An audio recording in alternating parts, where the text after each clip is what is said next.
Добрый день. Сегодня у нас пойдет разговор про будущее энергетики. Давайте поговорим немножко о том, мы уже, собственно, в эту сферу захлестнули, как будет удовлетворяться этот спрос. Сейчас, по-моему, большинство согласны, что да, углеводороды остаются значительной частью энергобаланса и в 50-м, и за 50-й год. Значит, газ, как чистое топливо, предполагается, что остается важнейшим составным элементом в ТЭБе и будет постепенно вытеснять нефть, поскольку всем захочется более чистой энергии. Будет вычислять уголь, в первую очередь, естественно, и нефть. С другой стороны, есть и возражения на эту тему, что нет и для нефти, и для угля есть новые технологии, которые позволяют резко снизить выбросы, резко ограничить загрязнение окружающей среды. Поэтому рано их списывать. Давайте поговорим на эту тему. Вот у кого какие аргументы, какие кому кажутся более или менее... Но здесь мы опять приходим к некой такой экономической проблеме. Мы видим, что когда энергоноситель дешевый и экономически более выгодный, то он все равно начинает доминировать. Сейчас, если мы посмотрим там, данные Energy Institute, там, бывшего BP, то мы увидим, что в США доминирует в выработке электроэнергии, я имею в виду, газовые электростанции. Просто потому, что его много, он дешевый. Сейчас немножко подорожал, там, условно говоря, со $100 на биржу до 150, но в целом он очень доступный. И много можно примеров привести, когда экономика все-таки прорывается наружу и меняет ситуацию в энергетике. Та же самая сланцевая революция, американская газовая, они сначала, когда очень много стали газа добывать, в 2000-х годах, они вытеснили уголь из энергобаланса. Уголь стал настолько дешевым, что вот та самая программа, помните, 20-20-20 в Евросоюзе, в какой-то момент они существенно откатились назад, потому что пришло много дешевого угля из Соединенных Штатов, и они активно его стали потреблять. Поэтому тут мне кажется, что все-таки вот этот экономический фактор все равно он прорвется. Хотя, опять же, действительно, раньше доминировала активная идеология в Европе, когда они начали развивать возобновляемые, вообще взяли курс, потому что раньше они говорили, вот у нас есть там Грёнинген, у нас есть Северное море, а как только стали истощаться месторождения, еще опять же там в 80-е фактически начали об этом задумываться, 90-е годы, они сразу начали говорить, давайте возобновляем энергетику, потому что ты не зависишь ни от кого, как бы, по крайней мере, такое восприятие было. Хотя, опять же, сейчас открыть этот бывший сборник BP, там нынешний Energy Institute, там такая огромная портянка, значит, у кого есть запасы нефти, у кого есть запасы газа, угля, кто-то производит и то, и третье, и десятое. А потом открываешь, там в конце уже, значит, страны, у кого есть запасы и добыча лития, кобальта, то есть все, что используется для и микроэлектроники, и возобновляемой энергетики. И то там есть набор совсем другие материалы уже, по сути. Да, то есть ты все равно зависишь от ископаемых, полезных ископаемых, просто не от углеводородов, а от других. И номенклатура производителей, она гораздо меньше. Вот сейчас буквально в эти дни постоянно там обсуждаются редкоземельные металлы, Китай там ограничивает поставки, они хотят договориться с США, там, или наоборот США, скорее, с ними хотят договориться. То есть все равно зависимость от импорта остается. А долгое время нам, конечно, говорили, что это для спасения планеты, но вот с 22 года открыто Евросоюз говорит, мы развиваем, там, возобновляем энергетику, чтобы не зависеть от импорта. Потому что от кого ты зависишь, если ты покупаешь углеводороды? От Ближнего Востока, ну, США там сделала революцию, но или от России. И откровенно нам персонажи из Европы сказали, что они о нас думают, что вот мы тут дивный сад, а вы там дикие джунгли. Вот. И это восприятие никуда не уходит. И в этом плане логично с их стороны, как бы, вот, если бы, условно говоря, мы были бы в Евросоюзе, мы бы на это тоже говорили, надо развивать возобновляемую энергетику, потому что она здесь у тебя сейчас. Это вопрос энергобезопасности в конечном счете. Ну да, то есть и в этом плане логично, что они там, в частности, помогали возобновляемой энергетике, постоянно включая в энергобаланс ее. У нас совершенно иные цели. Но опять же, не стоит забывать, что все-таки наше конкурентное преимущество – это углеводороды, и было бы странно пропагандировать отказ от них. В России 2/3 ископаемых энергетических ресурсов используются для выработки тепловой энергии, о которой мы сейчас вообще не говорим. Говорить о том, что мы можем отказаться от углеводородов, ну, это значит, что нам надо отказаться от развития Дальневосточного федерального округа и Арктического тоже. Чтобы не говорили про солнечные панели, про ветровую генерацию с теплом, пока никак. Ведь у нас электроотопление, в принципе, это следующий этап электрификации. Возможно. Абсолютно логичный. Потому что если у нас в конечном итоге киловатт-час, ну или там киловатт или гигакалорию стоит дешевле, и вырабатывать ее за счет возобновляемых источников энергии стоит дешевле, то это и надо выбирать. Что когда-нибудь у нас понизятся тарифы на электроэнергию, Нет, тариф на электроэнергию у нас никогда не понизится, у нас никогда в истории ничего не понижалось, да, с точки зрения тарифов, поэтому я об этом не говорю. Я говорю о том, что при определении оптимальных вариантов, оптимальных сценариев с точки зрения стоимости, мы можем этой стоимостью конечной управлять. И совершенно не факт... электроэнергии в разы дороже, чем Подождите. все остальное. Подождите. С чем мы сейчас сравниваем? То есть, если смотреть о том, что у нас есть там какая-то средняя цена электрической энергии в рынке, и вот мы привыкли на нее смотреть как на там, 3 рубля, например, да, где замешаны и старые электростанции, которые могут достигать возраста 100 лет, и новые, которые были построены, там, условно, 2 года назад, которые стоили уже в десятки раз дороже, чем те, которые строились там, в советское время.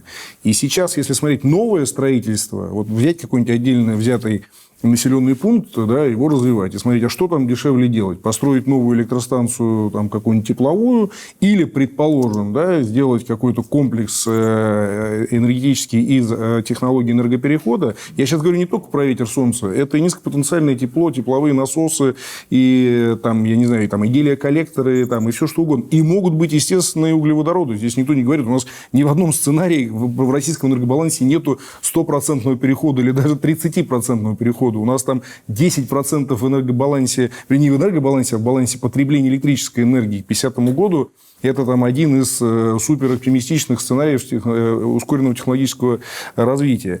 Но даже это нужно, для того, чтобы это достичь, нужно много усилий сделать. И нужно прежде всего... Надо идти именно комплексом. Да, переосознать подход. То есть, еще раз говорю, если это дешевле, это надо делать. И да, мой тезис в том, что для отдельно взятого населенного пункта электрификация отопления может быть, естественно, выгоднее, чем строительство новой ТЭЦ и, там, не знаю, угольный, например, 100%. Парогазовые установки. Но главный-то вопрос в том, а как обеспечить контроль и управление конечной стоимостью энергии, которая будет потребляться. И вот здесь мы говорим о том, что нужно, конечно, всю палитру смотреть проектов и выбирать те технологии, которые здесь и сейчас могут обеспечить возможность максимально эффективного энергоснабжения. Вот и все.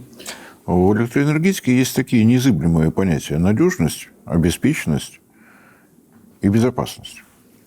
Всем ли критериям отвечает возобновляемая энергетика, зависит, мягко бы сказано, сильно от климата. В тех случаях... Это в комплексе. Да, можно я договорю? Да, конечно. Вот в тех случаях, когда есть какие-то климатические риски, обязательно должно быть перестраховано. Вы использовали правильное слово «комплексно». На Камчатке можно развивать геотермальную энергетику. Чистая, достойная.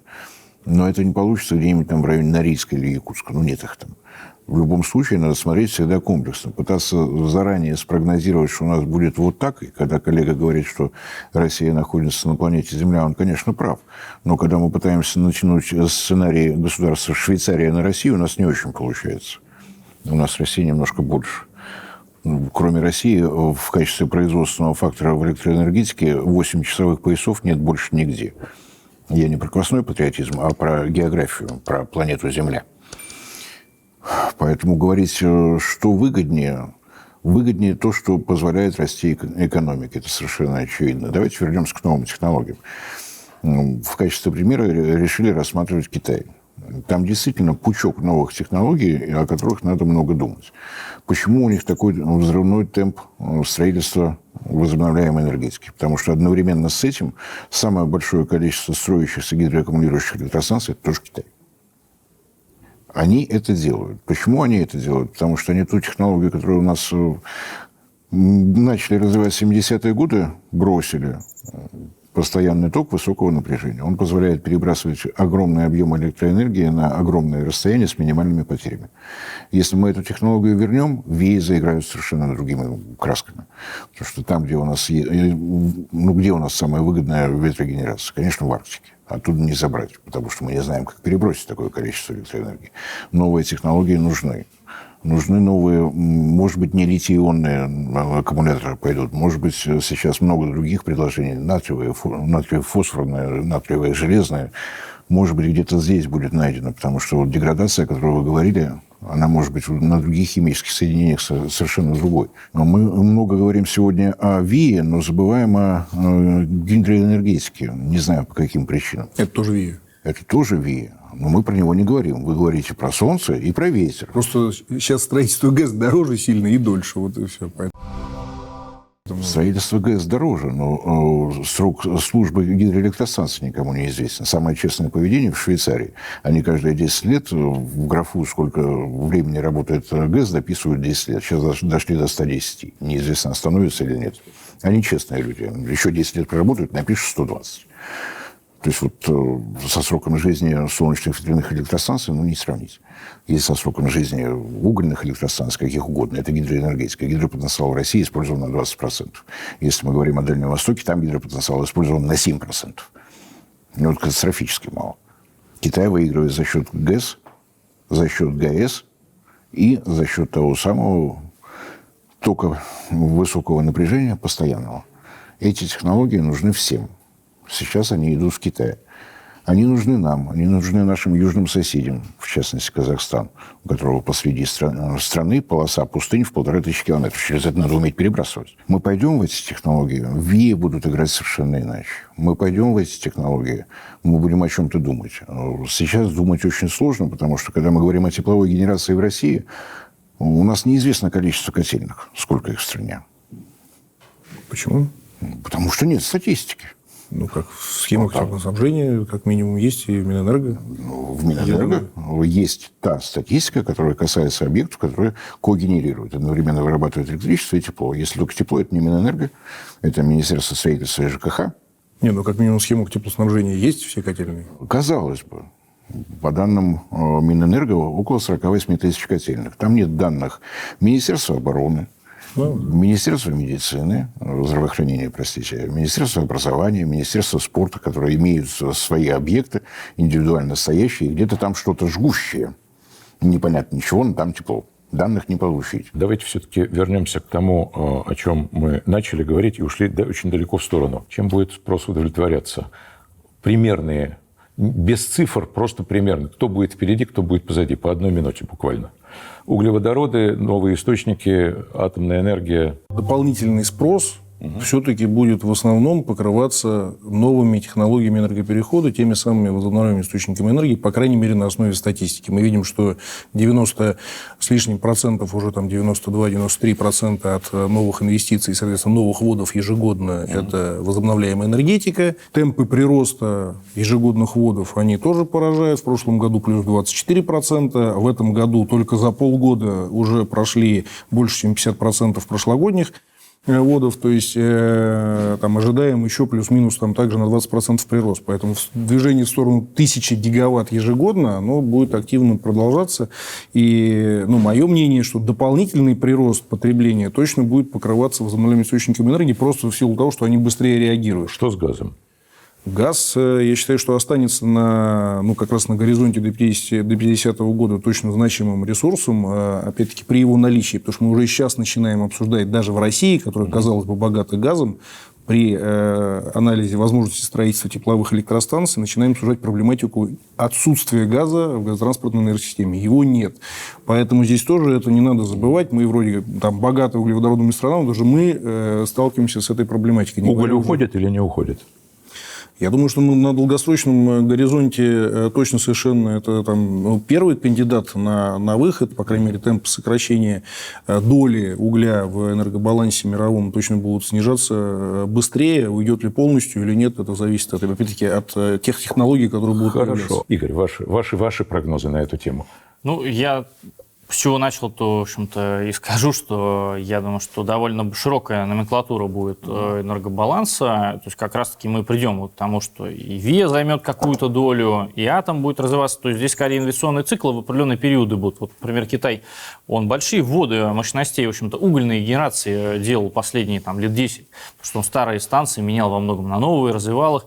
И тут вопрос еще не только то, что мы новое построим, но и то, что мы из старого обратно вернем в эксплуатацию. Вот то, что в США сейчас происходит. происходит. Появляется дополнительный спрос, они обратно возвращают, в том числе и угольные. И атомные, кстати, там у них была станция, одна Three законсервирована. Mile Island. Вот да, буквально вот они об 2 этом недели говорят. назад сообщение, что Three Mile Island будет реконструировано. Да, вот которая это была довольно закрыта. интересный процесс, что вот этот вопрос скорости, он в том числе и возвращает обратно то, что раньше законсервировали. Уголь в этом уголь плане, не уходит. я думаю, что до конца он не уйдет, но тут вопрос в том, что перестроится рынок, наиболее затратные производители угля, соответственно, будут сокращать то, что и у нас в России происходит. Западнее Байкала фактически все с проблемами, восточнее Байкала, наоборот, развитие и увеличение добычи. Энергетический уголь больше пострадал, коксующийся меньше пострадал. Что с газом? С газом, я думаю, что в ближайшие годы мы, наоборот, увидим, в общем-то, большой ввод в эксплуатацию и в Соединенных Штатах, в Катаре, в Австралии новых мощностей по сжижению газа. И тут возникнет вопрос, а они будут их полностью загружать вообще или нет? Потому что там, чтобы загрузить все, что они запланировали, нужно существенно увеличить добычу. Хорошо, что с атомом? Атом действительно очень интересная история, и она активно развивается. И в России, что, в общем-то, нас должно радовать, мы в этом плане-то не отстали, а то и наоборот, в общем-то, где-то и в лидерах. И мы видим, что все идут по пути замыкания топливного цикла, действительно, атомные мини-АЭС, там, средней мощности АЭС. Вот, то есть это будет развиваться. И, кстати, Росатом, по крайней мере, заявляет, что он вот эту проблему северных территорий, скажем так, решит, что там будет мини-АЭС или ядерные батарейки, которые как раз тепловую составляющую будут обеспечивать. Борис, ваши соображения на эту тему? Мои соображения президент страны изложил. К 60-му году он видит баланс 20% генерации гидроэлектростанции отдельно от ВИЭ. ВИЭ 12,5%, атом 25%, все остальное традиционная тепловая генерация. Это в России, а в мире?